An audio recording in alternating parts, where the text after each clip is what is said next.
Oscar Bevis, IFL TV, proudly sponsored by Everlast. Matt Windle, congratulations on your win tonight. Yeah, everyone's saying it. Fight of the year.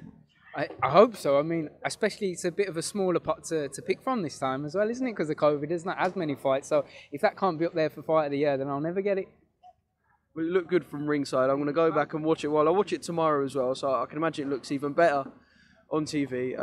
But yeah, probably knackering to take part in, I imagine. It flew by, so I was in the corner and my head coach Spencer McCracken said, right, last round now. I went, is it? He went, yeah. I said, I thought it was 10 or 11. I knew he was getting towards the end, but I said, I thought it was 10 or 11. I was a little bit disappointed. I was like, oh, okay. I better go out there and make it quite a good one. So I tried to make it an entertaining last round. Got another cut, which is always the way because I try and force it. But yeah, they're the sort of fights. That if you don't want to be involved in fights like that, why box? Why do it? Yeah. Only a boxer would say that they wanted more than 12 rounds in a fight like that. I couldn't think of anything worse than doing one round like that.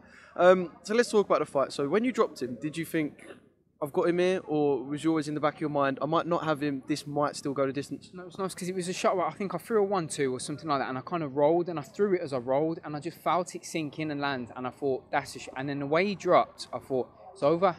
He's not going to get up.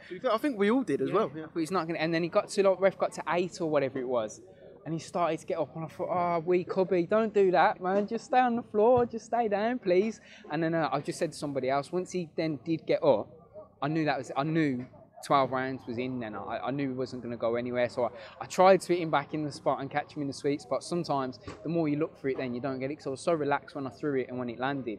But yeah, as soon as he got up from that, I thought, no, that's it. We've got a 12 round run our hands now. Did you ever feel in danger at any point in the fight? Because it's such a high pace, high tempo that when you're looking at it from the angle we are ringside, you can almost sometimes not really tell sort of not who's ahead, but you can't tell if you're in any danger at all. Do you know what I mean? Because it's such a high pace. Did you ever feel in any danger at all? No, there wasn't any danger that I felt. I think it was round 9, I think. And I think it was his last hurrah, I think. And he put everything into round 9.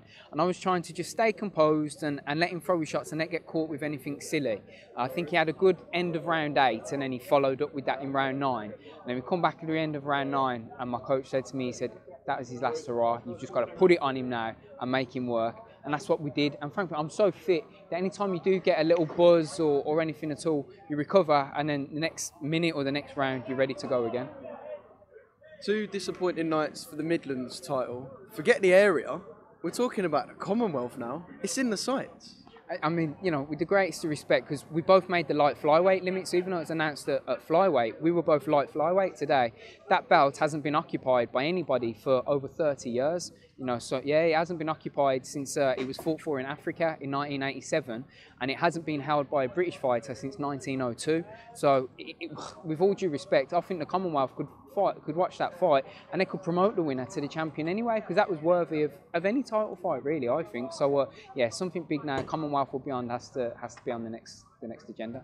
Yeah, because I was thinking, the Commonwealth Fly Champion now, I'm not sure. I remember Jay Harris was the last person who had it, and I can't think if anyone's had it since, but Still got it, but obviously he's getting ready for his world title eliminator, and so he's probably ready to vacate. But to be honest with you, I mean, of course, I want to take any opportunity that comes my way. But there's a £4 difference between light flyweight and flyweight, and at that weight, that's a big difference, £4. So I do want to stay at light flyweight, in all fairness, but we'll see what opportunities arise. I'm loving this. The belt hasn't been held by a Brit since 1902. Now I've got that in my head. I really want you to go and grab that, because something that ain't been held for over 100 years. That's history book sort of shit. 119 years since a British fighter held that, and that's why this was meant to be such a big spectacle. It was meant to be history in the making, really. And like I say, we put a fight on that was worthy of the title, so that was very disappointing for that not to come through. And I think sometimes boards and organisations should not look at records so much, and should look at fighters and the previous fights and so on, because like I say, that was worthy of any Commonwealth title, surely. Just on looking at your record, people could dismiss you quite easily, but on a performance like that, I get where you're coming from. Quickly on Fight Zone, fairly new platform as well. They've been putting on some great shows, churning them out, and headlining one tonight, and having a fight like that with people there who were going absolutely nuts for you both, by the way. Yeah, mustard. It's just incredible, and again, I can't believe that little light flyweight me from, you know. Well, people didn't care about the flies and light flies, no? I thought we wasn't exciting, and we didn't bring knockdowns or power, or you know, we have power, we have knockdowns, but we have accumulation of punches as well. So yeah, I'm really happy to put a spectacle on and represent the division as a whole. You had Sonny Edwards doing a masterclass a couple of weeks ago, winning a world title. You've got us putting on a good little dust up there for a, you know, a Commonwealth title, eliminator, whatever. So I think we show people that the little guys can do it just as good as the big guys for a fraction of the dough. Well, yeah. Didn't you say to me that some people look at the flies and go, "Oh," as well? Yeah, they do. Like sometimes, As if you're like cute kids. with like my poetry, and when I'm talking on stage and stuff, and I have to lower the microphone and stuff, people are like, "Oh," I'm like, "Don't "oh" me, man. I'm one of the beat the hardest shit out blokes of in the you. country. Yeah, leave it, not "oh" me. I know you've done it to a couple of other people who've interviewed you, but a little bit of poetry to end wouldn't go amiss on a night like this. So, yeah. The boxers try to bob and weave as the punch kisses their face. The pending sense of victory is one the boxers can taste. And so through blood and sweat and tears, the boxers battle hard. They fight until the bell cries out and leave each other scarred. That Windle, brilliant. Thank you very much. Thank you everyone watching.